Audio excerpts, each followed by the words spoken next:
I'm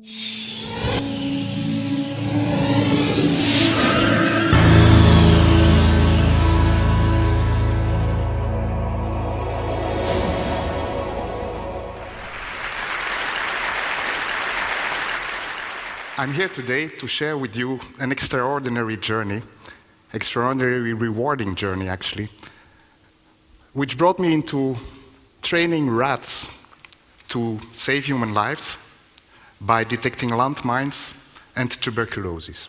As a child, I had two passions. One was a passion for rodents.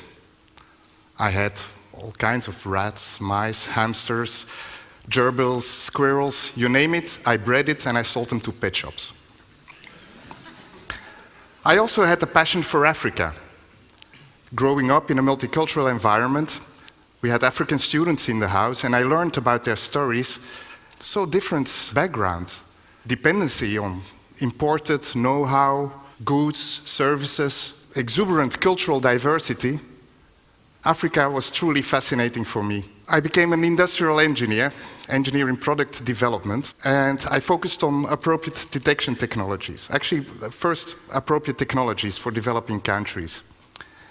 I started working in the industry, but I wasn't really happy to contribute to a material consumer society in a linear extracting and manufacturing mode. I quit my job to focus on a real-world problem, landmines. We're talking 95 now. Princess Diana is announcing on TV that landmines form a structural barrier to any development, which is really true. As long as these devices are there or there is suspicion of landmines, you can't really enter into the land. Actually, there was an appeal worldwide for new detectors, sustainable in the environment where they needed to produce, which is mainly in the developing world. We chose rats. Why would you choose rats? Because aren't they vermin? Well, actually, rats are, in contrary to what most people think about them, rats are highly sociable creatures, and actually our product, what you see here, there's a target somewhere here.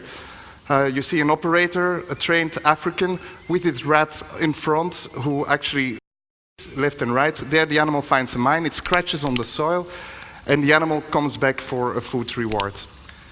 Very, very simple, very sustainable in this environment. Here the animal gets its food reward, and that's how it works. Very, very simple. Now, why would you use rats? Rats have been used since the 50s last century in all kinds of experiments.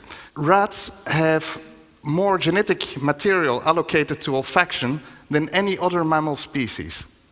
They're extremely sensitive to smell. Moreover, they have the mechanisms to map all these smells and to communicate about it.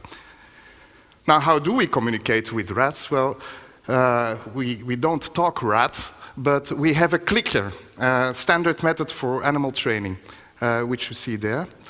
A clicker which makes a particular sound with which we can reinforce particular behaviors. First of all, we associate the click sound with the food reward, which is mashed banana and peanuts together in a syringe.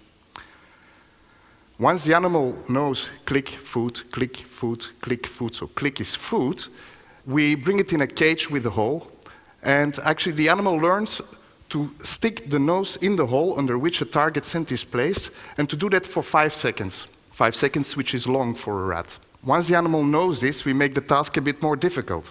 It learns now to find the target smell in a cage with several holes, up to 10 holes. Then the animal learns to walk on a leash in the open and find targets. In the next step, animals learn to find real mines in real minefields. They are tested and accredited according to international mine action standards, just like dogs have to pass a test. This consists of 400 square meters. There's a number of mines placed blindly, and a team of trainer and their rat have to find back all the targets. If the animal does that, it gets a license as an accredited animal to be operational in the field. Just like dogs, by the way. Maybe one slight difference. We can train rats at a fifth of the price of a trained demining dog. This is our team in Mozambique. One Tanzanian trainer who transfers the skills to these 3 Mozambican fellows. And you should see the pride in the eyes of these people. They have a skill which makes them much less dependent on foreign aid. Moreover, this small team, together with, of course, you need the heavy vehicles and the manual deminers to follow up, but with this small investment in a rat capacity, we have demonstrated in Mozambique that we can reduce the cost price per square meter up to 60% of what is currently normal. $2 per square meter, we do it at 1.18, and we can still bring that price down. Question of scale, if we can bring in more rats, we can actually make the output even bigger. We have a demonstration site in Mozambique. 11 African governments have seen that they can become less dependent by using this technology. They have signed a Pact for Peace and Treaty in the Great Lakes region, and they endorse hero rats to clear their common borders of landmines. But let me bring you to a very different problem, and there's about 6,000 people last year that walked on a landmine. But worldwide, last year almost 1.9 million died from tuberculosis as a first cause of infection.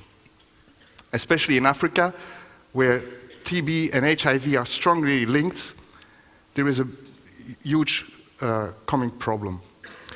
Microscopy, the standard WHO procedure, reaches some 40 to 60% reliability.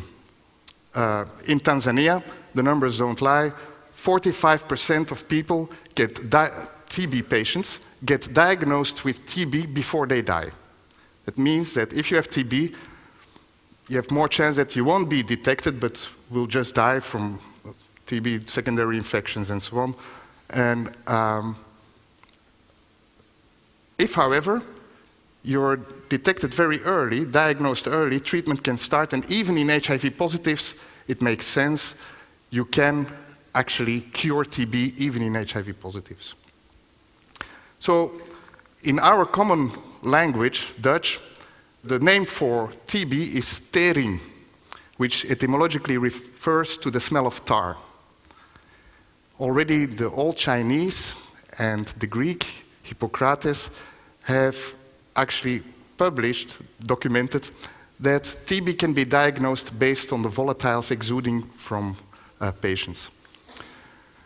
So what we did is we collected some samples just as a way of testing from hospitals, trained rats on them, and, well, see if this works, and wonder, well, we can reach 89% sensitivity, 86% specificity using multiple rats in a row. This is how it works.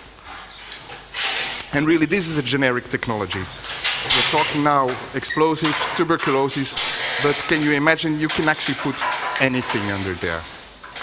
So how does it work? You have a cassette with 10 samples. We put these 10 samples at once in the cage. An animal only needs 2/100ths of a second to discriminate the scent, so it goes extremely fast. Here it's already at the 3rd sample. This is a positive sample. Gets a click sound and comes to the food reward. And by doing so, very fast we can have like a second line opinion to see which patients are positive, which are negative. Just as an indication, whereas a microscopist can process 40 samples in a day, a rat can process the same amount of samples in 7 minutes only. A cage like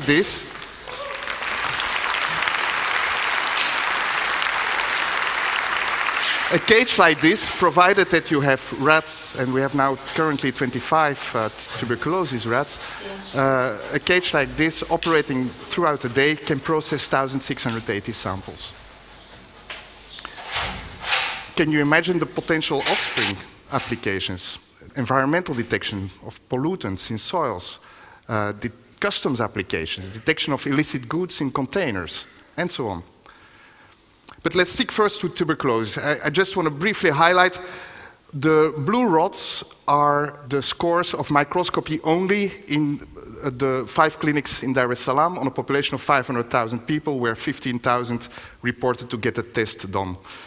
Microscopy found 1,800 patients, and by just presenting those samples once more to the rats and looping those results back, we were able to increase case detection rates by over 30%. Throughout last year, we've been, depending on which intervals you take, we've been consistently increasing case detection rates in 5 hospitals in Dar es Salaam between 30 and 40%. So this is really considerable. Knowing that a missed patient by microscopy infects up to 15 people, healthy people per year, you can be sure that we have saved lots of lives. At least our hero rats have saved lots of lives. The way forward for us is now to standardize this technology. And there are simple things, like for instance, we have a small laser in the sniffer hole where the animal has to stick for 5 seconds, so to standardize this, also to standardize the pellets, the food rewards, and to semi-automate this in order to replicate this on a much larger scale and affect lives of many more people. To conclude, there are also other applications at the horizon. Here is a first prototype of our camera rat, which is a rat with a rat backpack.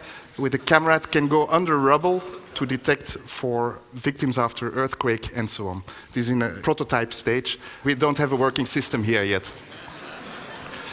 To conclude, I would actually like to say, you may think this is about rats, this project, but in the end it is about people. It is about empowering vulnerable communities to tackle difficult, expensive and dangerous humanitarian detection tasks, and doing that with a local resource plenty available.